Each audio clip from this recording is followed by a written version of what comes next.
Assalamualaikum warahmatullahi wabarakatuh. Nama saya Kristiana. Saya akan menjelaskan mengenai definisi dari masa produktif dalam menuntut ilmu. Produktif berasal dari bahasa Inggris produk yang artinya hasil. Lalu dikembangkan lagi menjadi produktif yang artinya menghasilkan. Secara umum, kata produktif itu memiliki arti sebuah kegiatan yang menghasilkan sesuatu. Produktif itu sendiri menurut KBBI adalah kemampuan untuk menghasilkan suatu daya untuk berproduksi. Selanjutnya adalah definisi dari menuntut ilmu yang dijelaskan oleh Syekh Abdul Aziz dan Abdul Majid dalam kitab Tarbiyatul wa Turuqat Tadris yang mendefinisikan belajar sebagai perubahan tingkah laku pada diri si pelajar berdasarkan pengalaman yang sudah dimiliki menuju perubahan baru. Dari beberapa definisi tersebut dapat ditarik kesimpulan bahwa masa produktif dalam menuntut ilmu adalah suatu upaya atau kemampuan manusia dalam mengelola waktu yang berkualitas untuk mengikis habis kebodohan dan membuka cakrawala alam semesta untuk mencapai kehidupan yang lebih baik serta sebagai upaya untuk mendekatkan diri kepada Allah Subhanahu wa Ta'ala. Selanjutnya akan dipaparkan oleh pemateri berikutnya. Selanjutnya, saya akan menjelaskan tentang masa produktif dalam menuntut ilmu. Mencari dan menuntut ilmu merupakan kewajiban bagi seorang muslim, baik laki-laki maupun perempuan.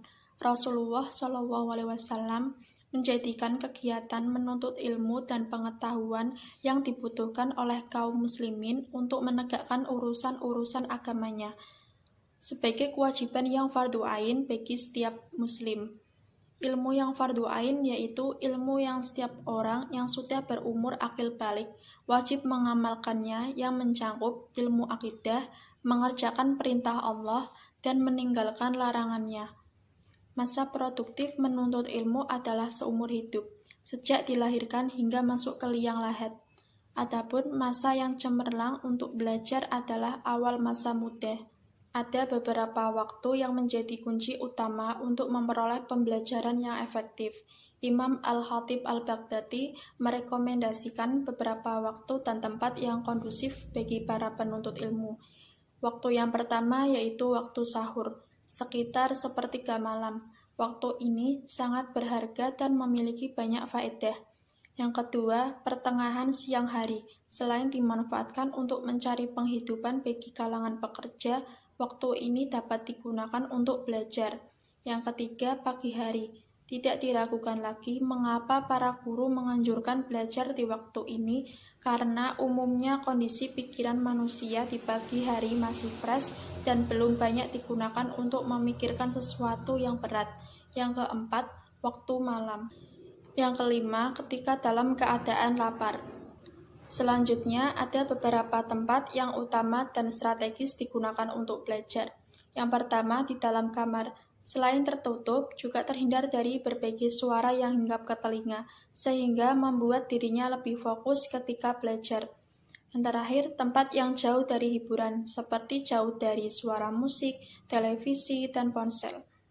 Demikian yang dapat saya sampaikan, kurang lebihnya mohon maaf.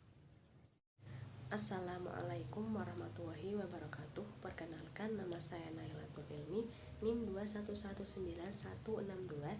Di sini saya akan melanjutkan materi yaitu etika atau tujuan menuntut ilmu. Yang pertama yaitu niat belajar. Niat belajar menurut Al-Zarnuji mengatakan bahwa niat yang benar dalam belajar adalah untuk mencari keridhaan Allah Subhanahu wa Ta'ala agar memperoleh kebahagiaan dunia dan akhirat. Yang kedua yaitu memilih guru, ilmu, teman, dan memiliki ketabahan dalam belajar. Peserta didik hendaknya memilih ilmu yang baik. Ia perlu mendahulukan tauhid dan makrifat beserta dalilnya. Kemudian dalam memilih pendidik hendaknya memilih yang lebih warak, alim, berlapang dada, dan penyabar. Peserta didik hendaknya memilih teman yang tekun, warak, jujur, dan mudah memahami masalah, dan perlu menjauhi pemalas, banyak bicara, dan sebagainya. Yang ketiga yaitu menghormati ulama dan ilmu. Menurut Al-Zarnuji, peserta didik harus menghormati ilmu, orang yang berilmu, dan pendidiknya. Sebab apabila melukai pendidiknya, maka berkah ilmunya bisa ditutup dan hanya sedikit kemanfaatannya. Yang keempat yaitu sungguh-sungguh dan memiliki minat yang kuat. Peserta didik harus sungguh-sungguh di dalam belajar dan mampu mengulangi pelajarannya secara kontinu pada awal malam dan akhir malam. Yang kelima yaitu tertib. Yang keenam tawakal kepada Allah. Dalam belajar, peserta didik harus tawakal kepada Allah dan agar tidak tergoda dengan urusan rezeki, dan peserta didik hendaknya bersabar dalam perjalanan mempelajari ilmu. Yang ketujuh adalah pintar memanfaatkan waktu belajar. Masa belajar adalah semenjak dari buayan hingga masuk ke liang lahat. Adapun masa yang cemerlang untuk belajar adalah awal masa muda. Yang terakhir yaitu tujuan diwajibkannya menuntut ilmu. Tujuan diwajibkannya menuntut ilmu adalah agar umat muslim menjadi manusia yang cerdas dan terhindar dari kebutuhan. Untuk selanjutnya yaitu hikmah dan keutamaan menuntut ilmu.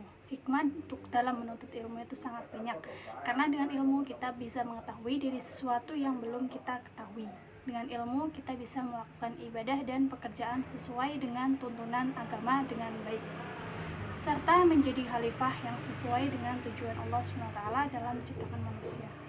Dengan ilmu juga kita bisa membedakan mana yang baik dan mana yang buruk. Nah, hikmah dalam menuntut ilmu itu yang pertama, mendapatkan pahala yang mengalir terus-menerus. Kemudian yang kedua, ditinggikan derajatnya. Yang ketiga, dimudahkan jalan menuju surga.